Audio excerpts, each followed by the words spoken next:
Estalona bàsicament és una pàgina web. És una pàgina web on nosaltres us presentem un calendari que vindria a reflexar la vostra monòtona vida, però nosaltres hem afegit 2, 3, 4, 5 dies on us presentem activitats d'allò més diferents, no? Activitats com un anticaraoke, activitats com una peixateria que alhora és restaurant i a l'inversa, tot per ajudar-vos a vosaltres doncs, a passar-vos-ho bé, a passar-vos-ho millor. I ja està.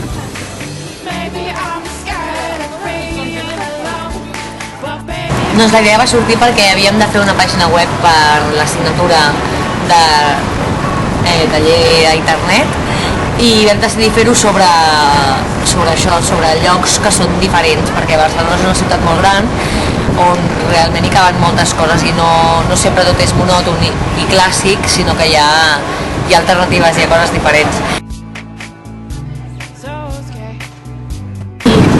Bueno, ¿y a quién está dirigido esta página web? Pues en principio hemos pensado que vaya para jóvenes porque son locales como lo que ha comentado Laura, una pescadería que a la vez es restaurante o un cine que ofrece un tipo de espectáculo como es de Rocky Horror que se hace en Casa Blanca Caplan, pero también podría ser una agenda que podrían ir cualquier tipo de personas, no solo nosotras.